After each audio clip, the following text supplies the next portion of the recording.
हाँ जी, नमस्कार बेटा जी, सुप्रभात, गुड मॉर्निंग। हिंदी की कक्षा में आपका बहुत बहुत स्वागत और अभिनंदन। आप लोग घर पर बैठ करके स्वस्थ तरीके से अपने इस अध्ययन को सुचारू रूप से जारी रखें। इसी उम्मीद के साथ आज हम हमारी स्पर्श की पाठ्य पुस्तक के पद्यांश भाग के पाठ पहला और शीर्षक है इसका कबीर, इनका अध्ययन करेंगे। ठीक है, पोइट्री सेक्शन का स्पर्श की बुक का चैप्टर 1 कबीर। कबीर के विषय में आप सभी ने सुन रखा है। कबीर एक ऐसे व्यक्तित्व वाले कवि थे जिनके व्यक्तित्व को परिभाषित करने के लिए हमारे पास शब्द ही नहीं है, क्योंकि ये बहुत ही प्रभावशाली कवि रहे हैं। प्रभावशाली किस रूप में? तो आइए सबसे पहले कबीर के जीवन परिचय के विषय में आप लोगों को जानकारी दी जा रही है, यानी कबीर का जीवन परिचय। जीवन परिचय क्या है इनका? तो ध्यान दीजिएगा कि इनके जन्म के विषय में माना जाता है 1398 ईस्वी में। कहाँ पर?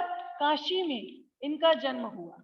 ठीक है, और इनकी मृत्यु 1518 ईस्वी में कहाँ पर हुई? मगहर में हुई। जन्म हुआ 1398 काशी में और मृत्यु हुई 1518 मगहर में। यहाँ पर मैं आपको एक जानकारी देना चाहूंगी कि काशी जो हिंदी या हिंदुओं के पवित्र तीर्थ स्थलों के रूप में जानी जाती है, काशी में जन्म लेना बहुत सौभाग्य की बात है और काशी में प्राण त्यागना भी बहुत सौभाग्य की बात मानी जाती है। उसी के बिल्कुल विपरीत तो मगहर नामक स्थान को ऐसा माना जाता है कि जिस भी व्यक्ति का देहांत मगहर में हुआ, वहां वो व्यक्ति जो है नरक का गामी बन जाता है। कबीर जो है, कबीर को एक समाज सुधारक कवि माना जाता है और कबीर एक समाज सुधारक कवि होने के नाते इस तरह की संकीर्ण मान्यताओं और रूढ़ियों को तोड़ना चाहते थे, ताकि समाज के अंदर क्या लाई जा सके? समानता लाई जा सके।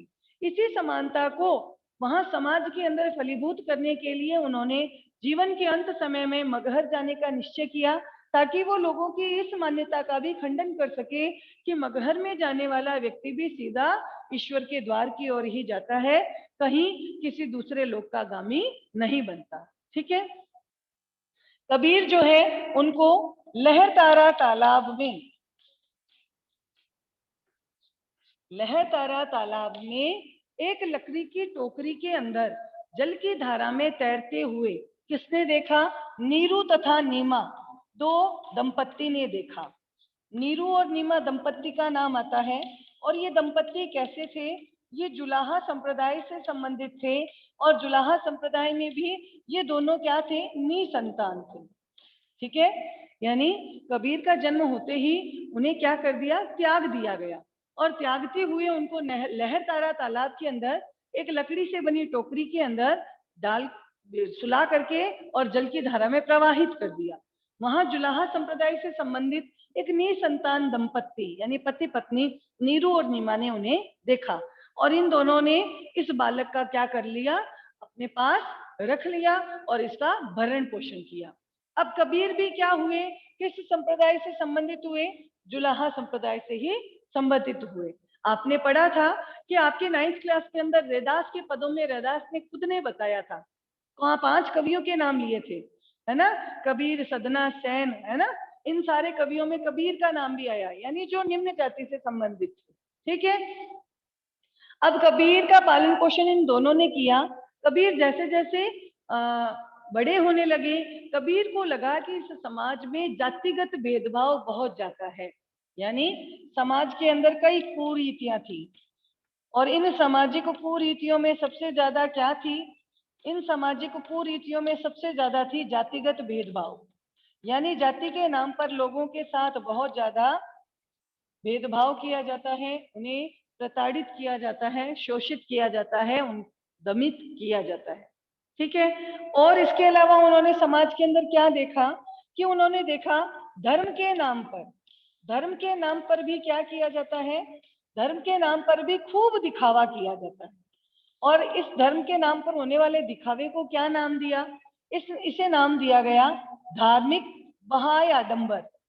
बहाय आडंबर क्या नाम दिया गया? बहाय आडंबर, यानी बाहरी रूप से दिखावा करना, आडंबर यानी दिखावा करना। अब कबीर ने देखा कि समाज में कई कुरीतियां हैं, जाति के आधार पर भेदभाव किया जाता है, धर्म के नाम पर दिखावे किए जाते हैं। कबीर कहते हैं कि मूड मुडाए हरि मिले तो हर कोई ले मुडाए, बार बार के मूडते भेड़ ना बैकुंठ जाए। यानी सिर मुंडवा लेने से आपको ईश्वर की प्राप्ति हो ऐसा कोई आवश्यक नहीं है। कबीर ने कहा कि पोथी पढ़ पढ़ जग मुआ, पंडित भया न कोई, एक ही अक्षर पीव का पढ़े सो पंडित होए। यानी खाली किताबें पढ़ लेने से आप ज्ञानी नहीं माने जा सकते, बल्कि आपको व्यवहारिक ज्ञान होना आवश्यक है। कबीर ने कहा कि कस्तूरी कुंडली बसे मृग ढूंढे बन माही, और इसी तरह से घट घट राम है दुनिया देखे नाही। अज्ञानी होकर के सारी दुनिया ईश्वर की प्राप्ति के लिए अलग अलग तीर्थ स्थानों पर जाती है, लेकिन इसकी आवश्यकता नहीं है। कबीर ने इस तरह से भी कहा कि कबीर की मान्यता थी कि जो ईश्वर है उस ईश्वर को स्वरूप में एक ही मानना चाहिए। उसका ना कोई रूप है, ना कोई आकार है, ना कोई गुण है। यानी कबीर जो है अपने रूप में संत कवि थे, और संत कवि होने के रूप में वो किसकी उपासना करते थे? वो उपासना करते थे निर्गुण निराकार ब्रह्म की। किसकी उपासना करते थे? निर्गुण निराकार ब्रह्म की। मैंने ब्रह्मा नहीं कहा बेटा, मैंने बोला ब्रह्म। और निर्गुण निराकार ब्रह्म को उन्होंने नाम दे दिया। यानी वो अपने इस ईश्वर को किस नाम से बुलाते थे? राम। यहाँ पर राम अयोध्या के राजा दशरथ का पुत्र नहीं है, बल्कि राम कौन है? जिसका कोई गुण नहीं, कोई आकार नहीं। उदाहरण के तौर पे मैंने आपके समक्ष कुछ पंक्तियां बोली कि मोर मुकुट पीतांबर सोहे गलवे जंती माला, वृंदावन में धेनु चरावे मोहन मुरली वाला। तुरंत हमारे दिमाग में एक इमेज आ जाती है, एक छवि आ जाती है ना? कल्पनाओं में वो छवि किसकी है? श्री कृष्ण की। क्योंकि श्री कृष्ण कैसे थे? सगुण साकार रूप थे। लेकिन कबीर ने जिस राम की उपासना की थी वो तो निर्गुण निराकार थे, कि ना कोई गुण, ना कोई दोष, ना कोई आकार, ना कोई रूप, ना कोई रंग, कुछ नहीं। यानी उस ईश्वर को अगर आप ध्याना चाहते हो तो उसका कोई स्वरूप नहीं है, वो तो कण कण में है। बड़ी से बड़ी चट्टान में भी वो है, छोटी से छोटी चींटी में भी वो है, आपके हृदय में भी वो है, अन्य व्यक्तियों या प्राणियों के भीतर भी वो है। उस ईश्वर को आप जिस रूप में ध्याना चाहो आप ध्या सकते हो, और उसको पाने के लिए आपको अन्यत्र किसी स्थान पर यात्रा करने की आवश्यकता नहीं है। कुछ यही बातें जो है धार्मिक यानी धर्म के नाम पर होने वाले दिखावे का खंडन करते हुए कबीर ने कही। कबीर ने जो सारी बातें कही वो कबीर जो है उनको किसी भी भाषा और किसी भी व्याकरण का ज्ञान नहीं था। ठीक है ना? कबीर किसी भी भाषा और किसी भी व्याकरण का ज्ञान नहीं जानते थे। ठीक है, इसीलिए वो जिस स्थान पर जाते थे उस स्थान की भाषा में ही अपने उपदेश लोगों को देते थे। इसीलिए उनकी भाषा को क्या नाम दिया गया? उनकी भाषा को नाम दिया गया पंचमेल खिचड़ी भाषा, जिसे सदुकड़ी भाषा भी कहा जाता है। क्या कहा जाता है? सदुकड़ी भाषा। यानी एक साधु या ओघड़ आदमी जिस भाषा में अपने उपदेश लोगों को देते हैं। अब कबीर ने जो उपदेश दिए वो क्या किताबों से पढ़कर दिए थे क्या? नहीं। यहाँ हमने देखा कबीर ने किसी तरह का किताबी ज्ञान नहीं लिया। उनको ना तो किसी लैंग्वेज की खबर थी, ना ही किसी ग्रामर की। इसीलिए कबीर क्या मानते थे? कबीर मानते थे कि किताबी ज्ञान की अपेक्षा अनुभव का ज्ञान श्रेष्ठ है। किताबी ज्ञान की अपेक्षा अनुभव का ज्ञान ज्यादा श्रेष्ठ है। यानी जो व्यक्ति अनुभव से जानकारी या नॉलेज लेता है वो ज्यादा वैल्यूएबल या कीमती होती है। ठीक है, खाली किताबें पढ़ लेने से आप ज्ञानी बन गए ऐसा संभव नहीं है। कबीर ने ये माना कि मैंने जो ज्ञान दिया वो किसी किताबी ज्ञान के आधार पर नहीं, बल्कि मैंने जो ज्ञान दिया वो ज्ञान क्या है? वो है प्रत्यक्ष ज्ञान। और ये प्रत्यक्ष ज्ञान उन्होंने कैसे हासिल किया? अलग अलग स्थानों की यात्रा के द्वारा। अलग अलग स्थानों की यात्रा या भ्रमण करते हुए कबीर ने वहां की चीजों को देखा, परखा और भोगा। और जब उन्होंने खुद ने अनुभव किया तो उनको लगा कि यहाँ की इस चीजों में क्या आना चाहिए? कुरीतियों में बदलाव आना चाहिए। इसी बदलाव को साकार करने के लिए उन्होंने क्या दिए? शिक्षाएं दी। और इन्हीं शिक्षाओं को क्या कहा गया? इन्हीं शिक्षाओं को कहा गया साखी। ठीक है, साखी शब्द क्या है? साखी शब्द साक्षी से लिया गया है। साक्षी इसका तद्भव रूप है। साक्षी शब्द किससे लिया गया? साक्षी शब्द लिया गया है साक्ष्य से। साक्ष्य, इसका अर्थ क्या होता है? इसका अर्थ होता है प्रत्यक्ष अनुभव या प्रत्यक्ष ज्ञान। कौन सा प्रत्यक्ष ज्ञान? जो कबीर कहता है कि जो एक गुरु के द्वारा किसको दिया जाता है? अपने शिष्यों को दिया जाता है। शिष्यों को दिया गया ज्ञान, वही क्या कहलाता है? वही साखी कहलाता है। अब कबीर के बारे में मैंने आपको बताया कि उनको किसी व्याकरण या भाषा का ज्ञान ही नहीं था। तो ये सारी जो साखियां थी, ये शिक्षाएं थी, वो किसने लिखी? तो कबीर का एक बहुत प्रिय शिष्य था। उस प्रिय शिष्य का नाम लिया जाता है धर्मदास। कबीर का एक बहुत प्रिय शिष्य था जो कबीर से बहुत प्रभावित था, कबीर की शिक्षाओं से भी बहुत प्रभावित था। उस शिष्य का नाम क्या था? धर्मदास। इस धर्मदास ने कबीर की इन सारी शिक्षाओं को एक बुक के अंदर लिखा। उस बुक का नाम क्या है? बीजक। यानी कबीर की शिक्षाएं जिस पुस्तक में लिखी गई हैं, उस पुस्तक का नाम क्या है? बीजक। इस बीजक के भी उन्होंने क्या बताए? 3 हिस्से थे। सबसे पहले हिस्से में थी साखियां, दूसरे हिस्से में थी सबद, और तीसरे हिस्से में थी रमैनी। बेटा, मैंने आपको क्लास की शुरुआत में ही बोला कि मैं जो आपको जानकारी दे रही हूँ ये आपके पाठ्य पुस्तक में तो है, इसके अलावा भी इस पाठ को रिलेट करके मैंने कुछ एक्स्ट्रा नॉलेज आपको दी है।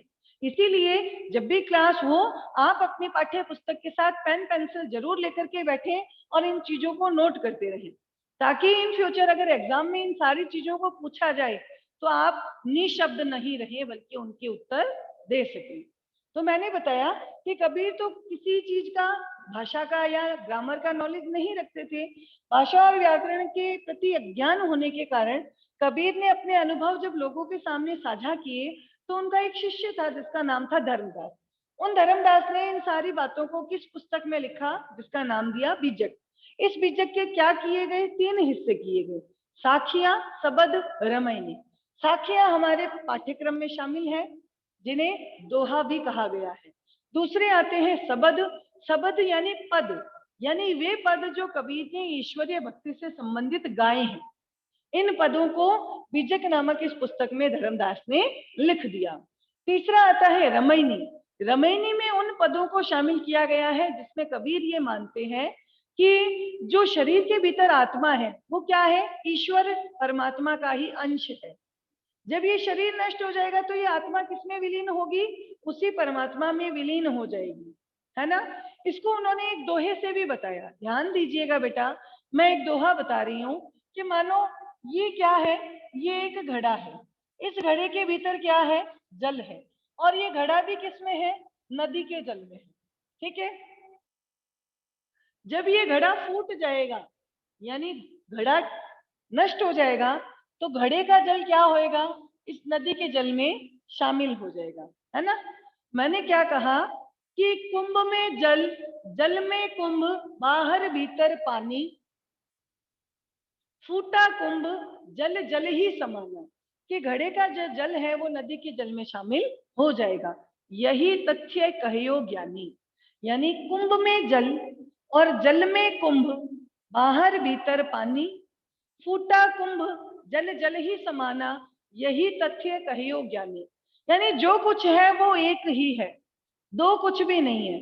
जो दूसरा रूप दिखाई देता है वो एक समय ऐसा आएगा कि उसके नष्ट हो जाने पर वो उसी एक स्वरूप में एकाकार हो जाएगा। यानी एक ईश्वरवाद का प्रतिपादन किया। कबीर ने क्या कहा? ईश्वर एक ही है, एकेश्वरवादी। कबीर ने कहा ईश्वर एक ही है, ईश्वर दो नहीं है।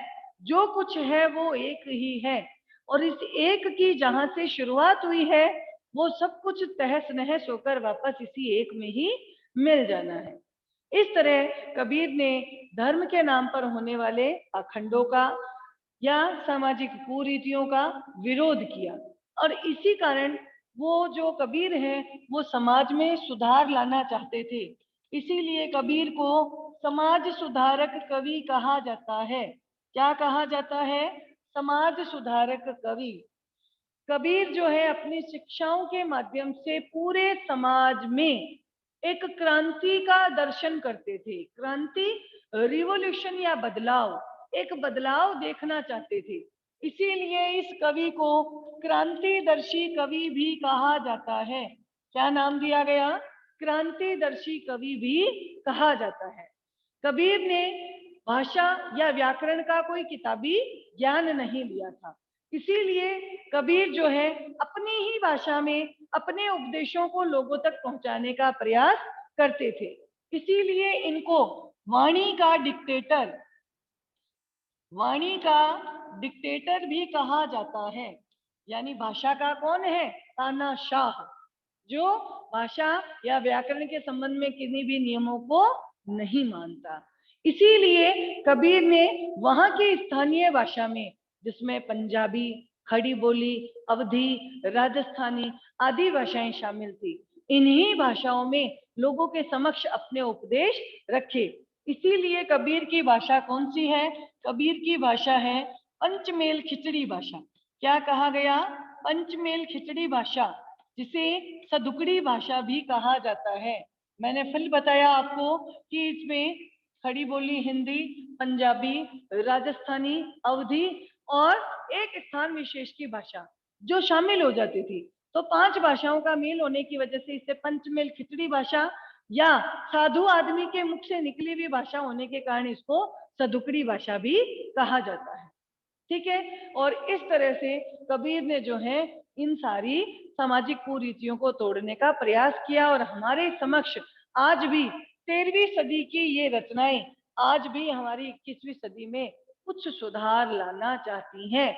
यही कारण है कि आज भी हम इतने समय पूर्व लिखी गई इन रचनाओं को आज भी पढ़ने का प्रयास करते हैं, क्योंकि आज भी समाज में ये बदलाव प्रासंगिक और महत्वपूर्ण नजर आते हैं। अब बात आती है कि कबीर का ये पूरा का पूरा जो परिचय है वो एक संक्षिप्त जानकारी के तौर पे आपके सम्मुख उपस्थित किया जाए। तो ध्यान से सुनिएगा। कबीर, कबीर वास्तव में संत कवि थे जो निर्गुण निराकार ब्रह्म के उपासक थे। उसी निर्गुण निराकार ब्रह्म को उन्होंने नाम दे रखा था राम। कबीर का जन्म सन 1398 ईस्वी में काशी में हुआ और कबीर जो है लहरतारा तालाब में तैरते हुए नीरू और नीमा नामक दंपत्ति को मिले थे, जो जुलाहा थे, जो निसंतान थे। उन्होंने कबीर को अपने पास रखा, उसका भरण पोषण किया।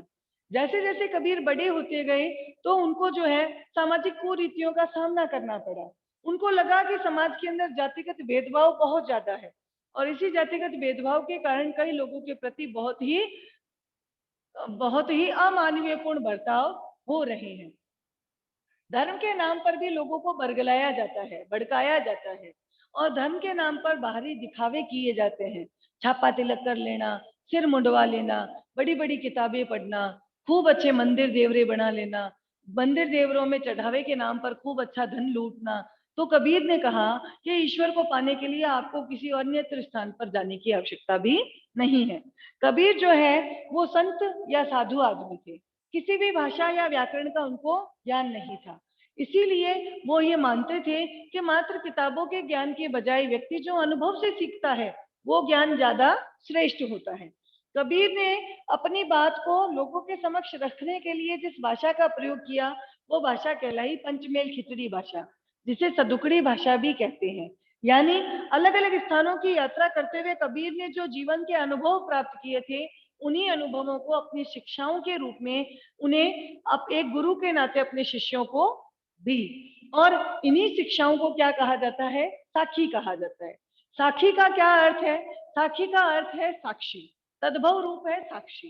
साक्षी शब्द साक्ष्य से लिया गया है, यानी जिसको आप सबूत या प्रमाण कह सकते हो। यानी जो अलग अलग स्थानों पर जाकर के लोगों के प्रति व्यवहार का जो तुमने जीवन में अनुभव प्राप्त किया, उसी अनुभव के ज्ञान को एक गुरु के द्वारा अपने आने वाले शिष्यों को जो दिया जाता है वही कहलाता है साखी, जिसे साखिया नाम दिया गया। कबीर व्याकरण का ज्ञाता नहीं था, लेकिन उसके इन बातों से बहुत लोग प्रभावित थे। उनमें जो सबसे श्रेष्ठ शिष्य था उसका नाम था धर्मदास। उन धर्मदास ने इन सारी बातों को एक पुस्तक में लिखा। उस पुस्तक का नाम दिया बीजक। इस बीजक के 3 हिस्से थे, साखी, सबद, रामायणी। साखी जो शिक्षाएं हम पाठ्यक्रम में पढ़ रहे हैं, सबद जो ईश्वरीय भक्ति संबंधी पद है, और रामायणी जिसमें एक आत्मा एक विरहिणी नायिका के रूप में परमात्मा की भक्ति करती है। इस तरह हम कबीर को एक समाज सुधारक कवि कहते हैं, एक क्रांतिदर्शी कवि कहते हैं, वाणी का डिक्टेटर कवि भी कहते हैं, या पंचमेल खिचड़ी भाषा का ज्ञाता भी कहा जाता है। अब बात आती है कबीर इस तरह से समाज के अंदर सुधार लाते हुए अपने ज्ञान को दूसरों के साथ उपदेश या शिक्षाओं के रूप में साझा करते रहते थे, और लगभग 1518 ईस्वी के आसपास मगहर में उनके देह का अंत हो गया। कबीर ने अपनी जितनी भी साखियां लिखी हैं, वो साखियां किस रूप में हैं? वो साखियां हैं दोहे के रूप में। अब दोहा क्या है? तो व्याकरण के आधार पर आपको दोहा छंद का लक्षण बताया जा रहा है कि कैसे पहचान होती है, दोहा क्या होता है, दोहे छंद का लक्षण क्या है, और दोहे छंद की किस तरह से यहाँ पे आवश्यकता अनुभव की गई। तो ध्यान दीजिएगा बेटा कि कबीर के द्वारा लिखा गया एक दोहा लिख रही हूँ।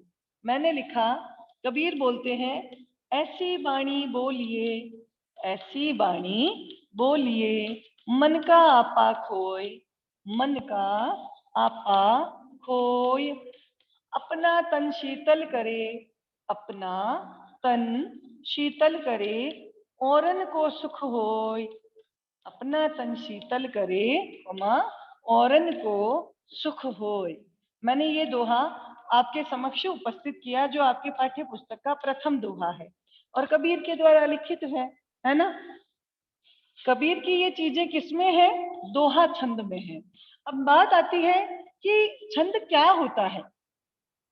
बेटा ध्यान दीजिएगा कि हिंदी में, हिंदी भाषा में काव्य लेखन का जो तरीका है, काव्य यानी कविता, कविता लेखन का जो विधा है, विधा या तरीका है, उसे हम क्या कहते हैं? छंद कहते हैं। हिंदी में काव्य लेखन की जो विधा है या जो तरीका है काव्य रचने का, उसे क्या कहा जाता है? छंद कहा जाता है। और छंदों में कबीर की जो रचना है वो किस छंद में लिखी गई है? दोहा छंद में। दोहा एक तरह का कौन सा छंद है? दोहा एक तरह का मात्रिक छंद है। मात्रिक छंद का क्या अर्थ होता है? यानी ऐसा छंद जिसमें मात्राओं की गणना की जाती है। मात्राओं की गणना यानी मात्राओं को काउंट किया जाता है। बेटा आप लोगों को मैं नॉलेज देना चाहूंगी कि यहाँ पर हमने मात्राएं किस चीज की लगाई? स्वरों की लगाई। हमेशा स्वरों की ही मात्राएं प्रयुक्त होती है। स्वर कौन से हैं? देखो, अ, आ, इ, उ, ऊ, री, ए, ऐ, ओ, औ। ये स्वर है। ये तो हुए 7, जिन्हें बोलते हैं हम दीर्घ स्वर, ठीक है। और ये हुए 4, इन्हें बोलते हैं हम ह्रस्व स्वर, ठीक है।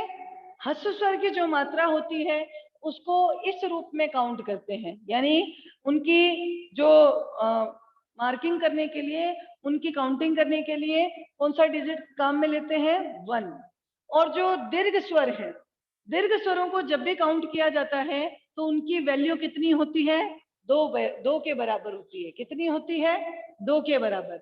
और जब हम किसी दोहे के अंदर इन मात्राओं को गिनते हैं तो ये 2 जो है इस साइन के रूप में लिखा जाता है, जिसे आप एस कहते हो। एस के साइन में लिखा जाता है। समझ आ गई बात? मैं क्या कह रही हूँ? दोहे के अंदर जब भी आप मात्राओं को काउंट करोगे तो ह्रस्व स्वर की जो मात्रा है वो 1 काउंट होती है, और दीर्घ स्वर की मात्रा है वो 2 काउंट होती है। और दीर्घ स्वर की मात्रा को काउंट करते समय ये 2 जो है वो एस के रूप में लिखा जाता है। किस रूप में लिखा जाता है? एस के रूप में लिखा जाता है। आप काउंट कीजिएगा, ध्यान देना।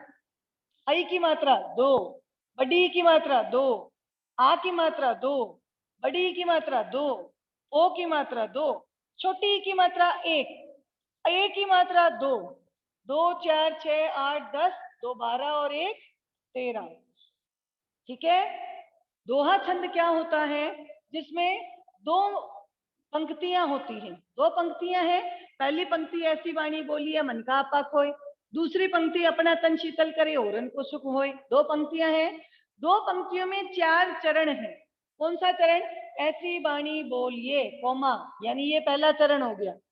मन का आपा खोए, यहाँ पे फिर रुक गए, ये दूसरा चरण हो गया। अपना तन शीतल करे, ये तीसरा चरण हो गया। औरन को सुख होए, और ये जो गया चौथा चरण। ठीक है, तो मुझे लगता है यहाँ तक की जानकारी जो मैंने जीवन परिचय से संबंधित दी है ये काफी होगी आपके लिए। और इसकी जो जानकारी है डिटेल में हम एक बार कल करेंगे। इन 4 चरणों में कैसे मात्राओं की काउंटिंग होती है, उन मात्राओं की काउंटिंग के बेस पे दोहा छंद के क्या लक्षण है वो आपको कल सिखाएंगे। तब तक के लिए घर पर सुचारू रूप से अपने अध्ययन को करते रहें। मैंने जो जीवन परिचय आपको पढ़ाया ब्लैक बोर्ड के थ्रू, वो आप अपनी बुक के अंदर से पढ़िएगा। कवि परिचय भी पूरा हो गया, पाठ परिचय भी हो गया। पाठ परिचय के अंत में जो दोहा दिया गया है उसको मैं आपको कल अच्छे से समझाऊंगी। तो आज के लिए इतना काफी है। धन्यवाद बेटा।